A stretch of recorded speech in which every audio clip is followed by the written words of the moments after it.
Hoodwinked, Subhas Chandra Bose was released from prison and taken to his residence at Elgin Road, Calcutta. There, he was kept under house arrest. A large group of policemen maintained a round the clock vigil around the house. They were extremely alert in the beginning. The name, address, and purpose of visit of every caller was noted down. The policemen found it strange that very few people came to visit Bose. They made enquiries from the close relatives of Bose. They were told that Bose was very weak and could not even get up from his bed without help. He needed a lot of rest and peace. Bose's nephews, Aurobindo and Shishir, also told the police that he was fed up of politics and was turning to religion for mental peace, spending his time meditating. The policemen did not believe this, but soon they found ochre ropes were being brought to the house. These ropes are for Subhash. He is likely to take to sannyas, said the inmates of the house. The news cheered the policemen. Bose's retirement from the national struggle was just what they had wished for. Now they could relax, be less vigilant. Bose had waited patiently for this change in attitude. He smiled when his nephews told him that the time had come for him to make a bid for freedom.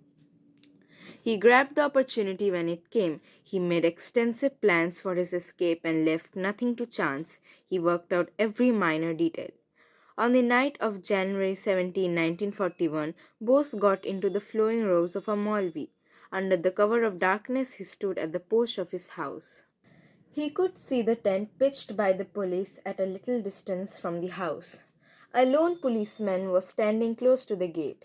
Occasionally, he would take a walk around the house, waving his baton.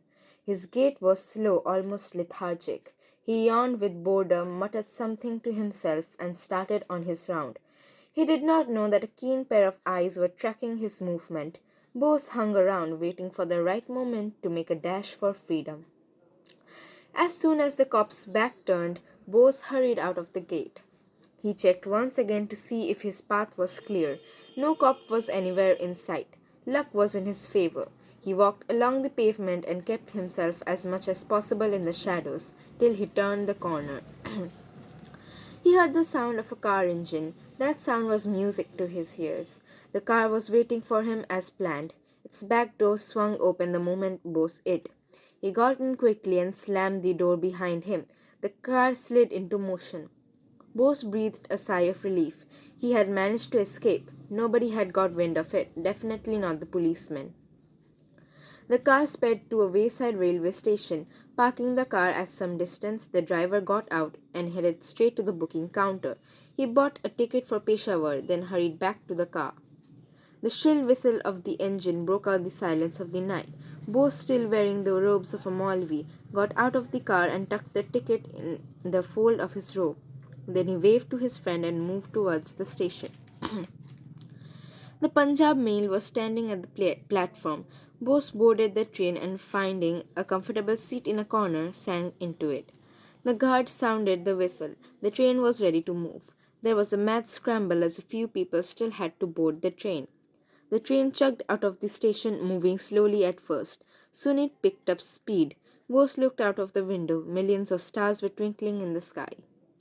At the Elgin Road residence of Bose, the police continued their watch. A few visitors came seeking a meeting with Bose, but they were turned away politely by the family. They were told that Bose was meditating and had issued strict instructions not to be disturbed. The next day, Bose rose with the sun, as did a few other passengers. The train continued its long winding journey. The passengers began to talk among themselves. Bose also joined in the conversation to ward off suspicion. He introduced himself as Ziauddin. He claimed to be an insurance agent from Lucknow. At Peshawar, he rested for a couple of days, discarded the robes of a Maulvi, and assumed the role of a deaf and mute Pathan. He set out on foot for Kabul. It was a long trek, but Bose's will never flagged. Hope kept him going. Finally, he reached Kabul.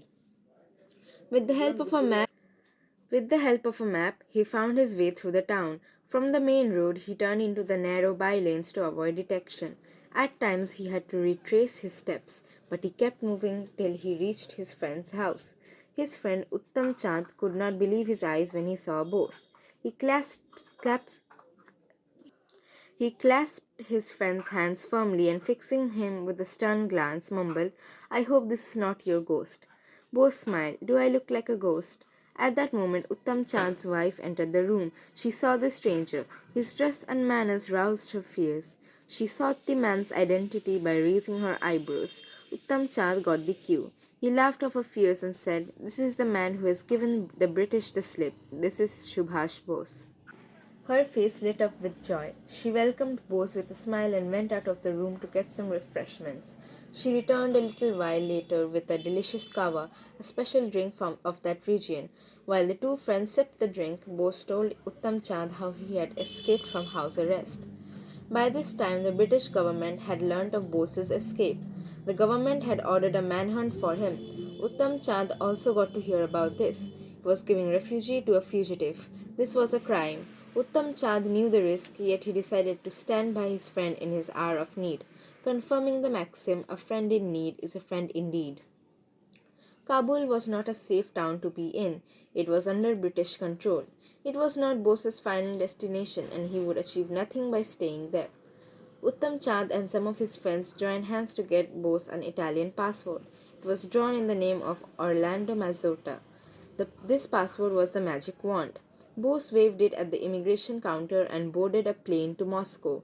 At Moscow, he met the German ambassador and obtained a passage to Germany. Finally, on March 28, 1941, he reached Berlin. From there, he moved to the Far East.